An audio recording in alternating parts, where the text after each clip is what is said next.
Wellington, New Zealand, some rush to their trusted online dealers and stores to stock up on semi-automatic assault-style rifles. Others unlocked their secure cabinets, picked up their firearms and turned them into police stations, no questions asked. The estimated 250,000 gun owners across this largely quiet, peaceful South Pacific country, many of them dedicated hunters, are bracing for what are likely to be significant reforms to New Zealand's firearm laws. Leaders have hinted that the changes will impact the proliferation and availability of semi-automatic weapons. In particular, the changes, agreed to in principle by the country's coalition government Monday, just 72 hours after the deadliest act of gun violence in New Zealand history, put the country in line with others that have taken swift action following tragedy within their borders. Details of the changes will be announced within the week, and must be passed by Parliament. A gunman who pledged allegiance to white nationalist causes is accused of killing 50 people at 2 mosques in Christchurch on Friday. He has been identified by police as a 28-year-old Australian, Brenton Tarrant, and has been remanded on 1 charge of murder with more to follow. The shooting rampage killed more people in one day than all the people murdered across New Zealand in 2017. Prime Minister Jacinda Ardern labelled the massacre the worst act of terrorism on our shores, and immediately promised swift action, calling for gun laws to be changed. Her declarations have been celebrated by many in New Zealand, some of whom had no idea that military-style semi-automatic weapons were so prolific in a country known for its extremely low murder rate. On Monday, the e-commerce website TradeBeat, similar to eBay, halted the sale of semi-automatic weapons on its platform. We've had a lot of contact from Kiwis over the weekend about this issue, and many felt we should stop the sale of these items in the wake of this attack, TradeMe said in a statement. We've listened to these sentiments and we've put this ban in place while we await clear direction from the government. John Hart, a gun owner, said on Twitter he has given up his AR-15 rifle and ammunition because his convenience doesn't outweigh the risk of misuse. Still, some gun dealers have bristled at the idea that they or the weapons they sell are culpable in Friday's events, and have resented being put on the spot. We have good laws. We've always had good laws, said Wayne Chapman, owner of the gun shop in Upper Hutt, a city northeast of Wellington.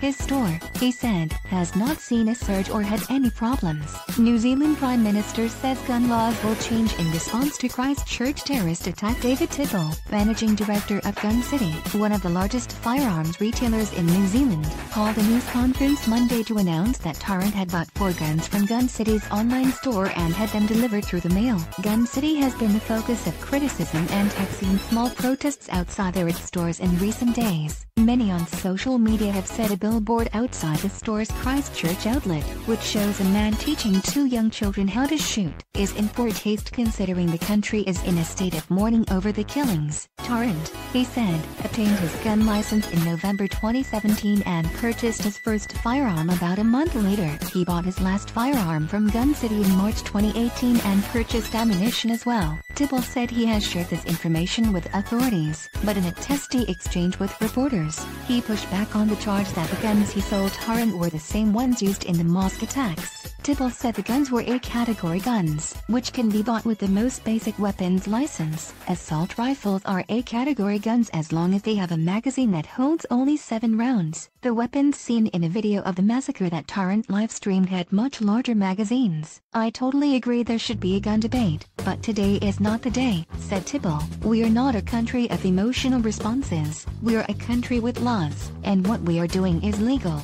New Zealand gun owners point out that it is exactly the loophole Tibble brought up, purchasing larger magazines, that enable the shooting spree. One gun owner who owns several AR-15s, but has since given them up, said they cost only $1.200 in New Zealand but would cost $25,000 or more in Australia on the black market, because they are effectively banned there. You can get an AR-15 from anywhere, really, and while the 30-round magazine is not allowed legally, they will fit and they will work, said Pete Bridle, a gun owner and former competition shooter who recently gave up his firearms license. How, in 2019, can this still be going on?